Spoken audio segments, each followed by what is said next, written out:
What's going on, everybody? This is the Backups Podcast, the most famous podcast you've never heard of. But oddly enough, your friend told you about us, which is why we're here today. I am Tex. I'm joined by my co-host, Mr. Seb Burnett. Seb, go ahead and say hello. Hello.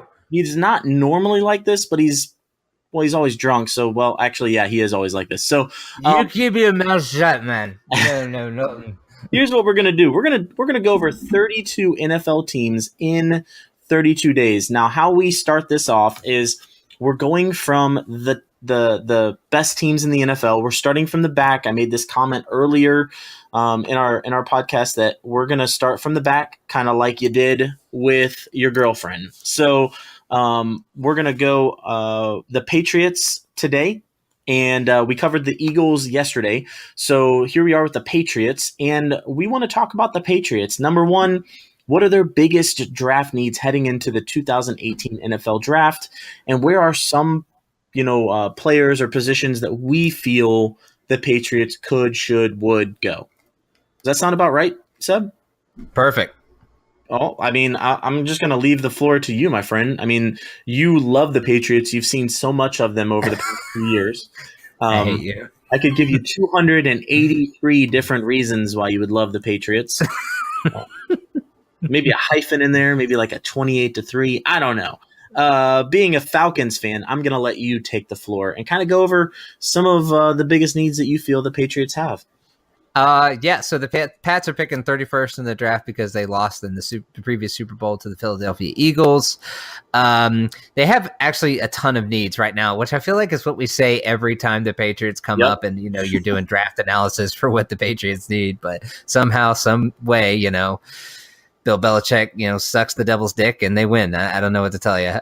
New England Patriots offseason status, what we're looking at right now, what they need, from my opinion, and this isn't in order from importance or anything. It's just a list.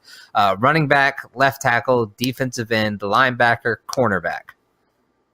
Okay, I'd agree with that. And quarterback. Yes, but I think you and I spoke about this earlier. They did have quarterback on the list, but Tom Brady actually made them remove that. So technically it's still there. It's just there's a lot of eraser that's just marked right through that. Quarterback? Right. No. I got that. Well, no, he just put a big TB12 sticker over where on the board. Oh, fuck that shit. What I'm thinking though, what they're going to do at the end of the first round is they'll either trade out, because that's the meme that goes around, is that Bill Belichick loves to trade out of the first round. But if they don't, if they see someone with some value drop, like Malcolm Brown did a couple of seasons ago. The defensive tackle out of Texas, everyone was pretty high on, and somehow he fell that far. They snagged him. So, in my opinion, I think if the Pats do pick at the end of the first round at 31, they will go somewhere in the front seven. It'll be, and whoever the hell is going to be there that they like. Honestly, we don't know. In my opinion, I think they need to look for a pass rusher if they can get good value, because since they've traded Chandler Jones away, I feel like they haven't really had a super dominant one. And I feel like that's kind of imperative with the way that they usually play defense, is to have a good pass rusher on the list, because I feel like that's a big reason that they lost the Super Bowl, honestly, is that they didn't really get consistent pass rush on Nick Foles, and that's how you beat Nick Foles. But they need somebody to pair with Trey Flowers. It's a deep running back class, so they can definitely wait, in my opinion. Once you get past Saquon Barkley, you're kind of looking at Darius Geis, Rashad Penny, and I can never remember the guy from USC. That guy. They'll be looking probably to grab one of them, because they are going to lose Dion Lewis, Rex Burkhead. Malcolm Butler is gone. We do know that for sure. And Nate Solder probably just get re-signed because they like their staples. Nate Holder the Solder, as everyone calls him, because he pretty much just holds on every play. With cornerbacks, man, I've already made a bet with a Patriots friend of mine. He says there's no chance in blue hell that the Pats pick a quarterback in the second or third round. I definitely think it's a possibility. I think Mike White, if he's there, I could see them. He's got a nice big arm. He can make the deep down the field throws that the Pats do like to play because with their scheme, they like to get their their main targets open, and they want you to be able to make those throws. The biggest issue with him, of course, is going to be is the fact that, like, who has he played against, and it's going to be, but what's interesting is that he was actually made to do an entire read of the offense when he was in college, and he would have to read the field, make changes. So that's going to help the transition. Also, different mocks have said different things about one of my personal favorite players in the draft, which is Mason Rudolph. I absolutely love Mason Rudolph and what he's done in the development at his time in Oklahoma State. Yes, he's an Oklahoma State quarterback. I get it.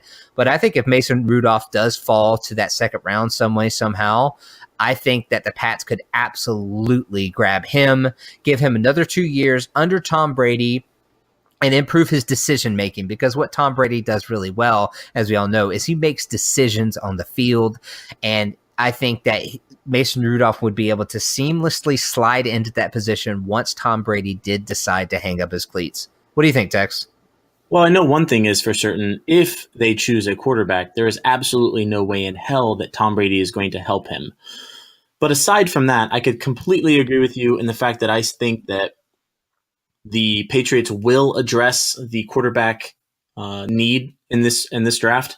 They have a first round pick. They have 2 seconds. They have a third, a fourth, a sixth, and a seventh. I don't think they have a fifth round pick. So, and I also think it could be one little final jab of Bill Belichick on his way out of picking a quarterback that would eventually succeed Tom Brady, and it would probably be one that that the offensive coordinator, Josh McDaniels, kind of has some sort of say in. But who really cares about the second, third, fourth round picks? What really people are here to listen to are kind of like who we feel the first round pick is going to be. And, at 31, yes, the Patriots have made a living drafting on the outside of, the back half of the first round draft, and hell, even in the second and third. So, what are they going to do? Well, I know that they do have some issues on defense. It's everybody knows. They've got their defensive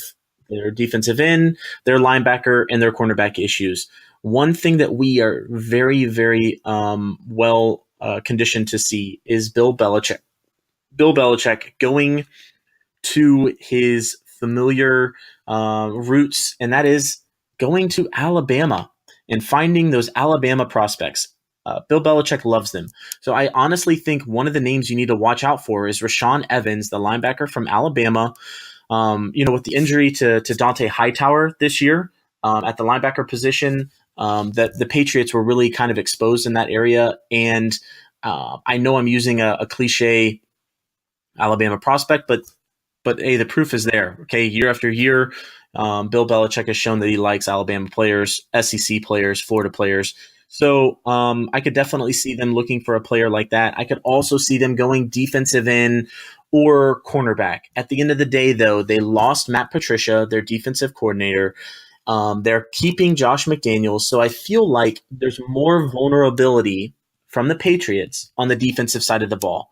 Do they have offensive line needs? Of course. They're very, very thin on that offensive line. But I feel like one of the major points of emphasis going into the offseason for Bill Belichick and his team, Bill Belichick, who has a pedigree of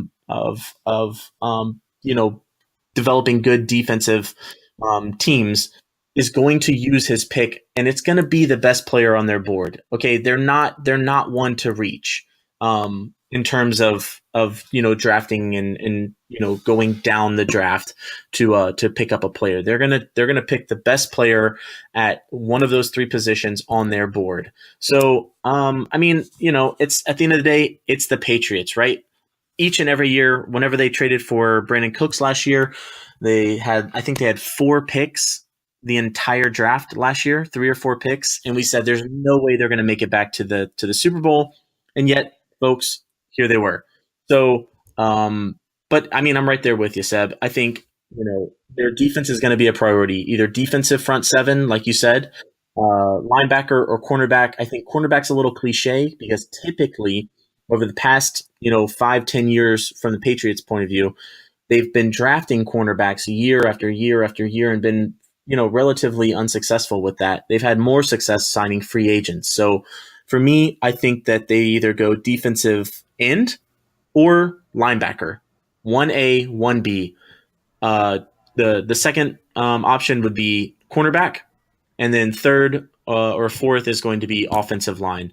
That's my thoughts. We're always interested in hearing your thoughts. Tell us where you think we went wrong. Tell us where you think we went right. We want to hear from you. Hit us up on Facebook. Hit us up on Instagram. Shoot us some DMs. Hit us up on Twitter. Or, hit us up on our website, www.thebackupswithaz.com. I'm stuttering. I love you guys. Hit us up. Bye, you guys. You've been listening to the Backups Podcast. Follow us on Instagram, find us on iTunes, and visit the website at www.thebackups.com with a Z for more.